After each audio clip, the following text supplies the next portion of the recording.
Bonjour à tous, aujourd'hui c'est une vidéo un peu spéciale, c'est une vidéo juste FAQ sur quelques questions que vous avez pu poser dans les commentaires sur YouTube, ou sinon des questions qu'on me pose souvent soit dans les commentaires sur TikTok ou même dans mes live Twitch. Donc j'en ai sélectionné quelques-unes quand même, et les questions les plus récurrentes et les trucs qui arrivent souvent.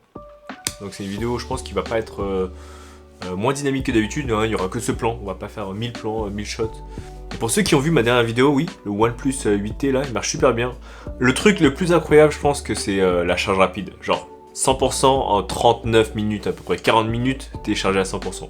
Allez, c'est parti, on attaque les questions. La première question est de Lunaire. Quand est-ce que t'as commencé à stream sur Twitch et pourquoi ? J'ai commencé à stream sur Twitch, je pense que j'ai créé un compte sur Twitch en 2012, donc ça fait super longtemps, hein.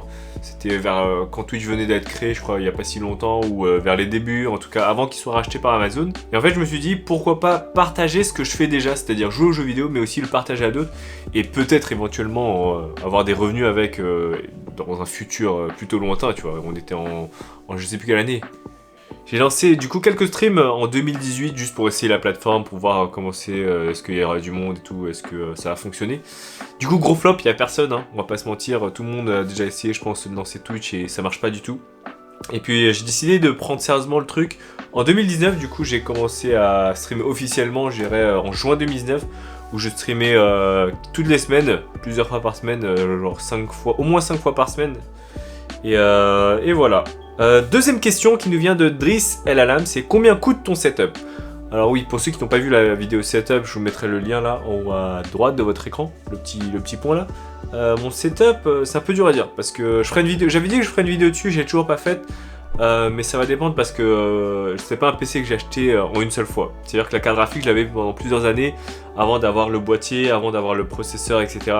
Mais au total, c'est sûr qu'il y en a plus de 1000 euros, moins de 2000 euros et plus de 1000 euros. Je sais pas exactement combien, surtout que les prix varient selon les années. Entre le moment où tu l'achètes et aujourd'hui, le prix il a largement chuté, donc c'est un peu dur à dire.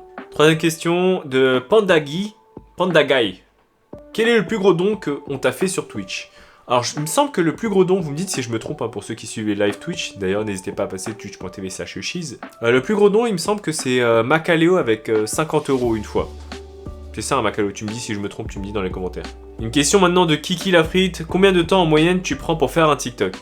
Ça va dépendre du TikTok, ça veut dire que si c'est un TikTok vite fait, genre je prends une vidéo, je filme, je raconte un truc, je l'édite vite fait, tu vois, et je la balance, ça prend peut-être 10-20 minutes, grosso modo. Après, si c'est une vidéo un peu plus travaillée, ou s'il faut que j'écris, on va dire un script, ou s'il faut que j'écris quelques lignes pour pas que j'oublie, ou que je fasse plusieurs plans, ça peut prendre plusieurs heures, ça dépend. Mais bon, j'essaie de pas trop passer de temps. Je pense que des fois, tu fais une vidéo, elle fait 1 heure à 2 heures à préparer, elle flop, t'as un peu le seum, tu vois. Du coup, je pense que il faut trouver un équilibre entre qualité et le temps que tu mais à la faire. Une question qu'on me pose aussi, qui n'a pas été posée là sur YouTube, mais c'est une question qu'on me pose souvent sur TikTok, c'est comment j'ai fait pour être certifié sur TikTok. Être certifié, ça signifie quoi ? Ça veut dire que tu es quelqu'un de reconnu sur la plateforme. Au cas où s'il y a des comptes fake, en général c'est pour protéger ça. S'il y a des comptes qui sont un peu fake sur toi ou si les gens essaient de usurper ton identité, t'as un compte qui est certifié pour dire ok lui c'est le créateur officiel. Ça marche aussi si tu es un personnage public, c'est-à-dire si t'es une star, si t'es un acteur, si t'es un chanteur, etc. Ça marche aussi si t'es quelqu'un du gouvernement, quelqu'un qui est dans la politique. En gros, toutes les personnes un peu connues dans le monde, on va dire, actuel, dans la société. Après, pour les créateurs, ça va dépendre. Pour les créateurs, c'est les meilleurs créateurs de la plateforme. Ça peut être les créateurs, on va dire, les plus originaux de la plateforme. Donc moi, ma stratégie, avant tout, c'était de réussir à être certifié sur Twitch. Donc pour être certifié sur Twitch, j'avais fait des vidéos pour expliquer comment être certifié sur Twitch. Donc c'est très très compliqué. Il faut avoir 75 viewers en moyenne au cours des 30 derniers jours.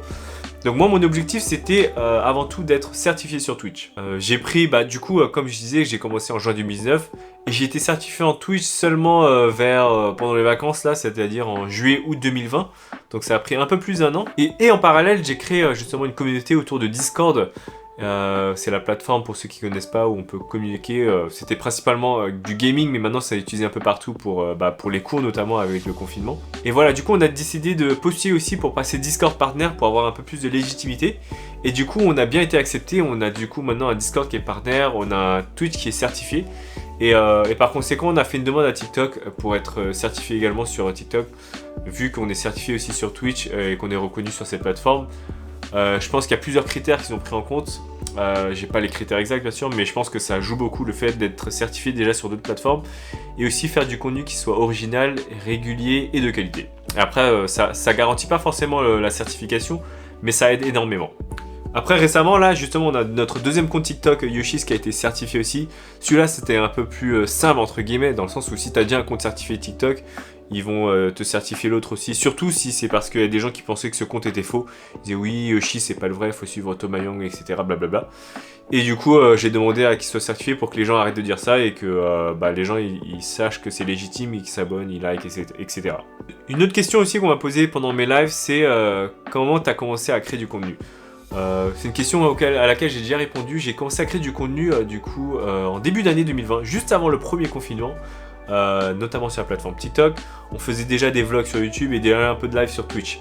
Donc c'était un peu en complément et surtout que ça marchait super bien. Et mon conseil vraiment aujourd'hui c'est de faire du contenu régulièrement, hein, c'est-à-dire tous les jours, toutes les semaines, des contenus de qualité et original. Ça c'est archi dur parce que y a tellement de contenu, c'est dur aujourd'hui d'innover.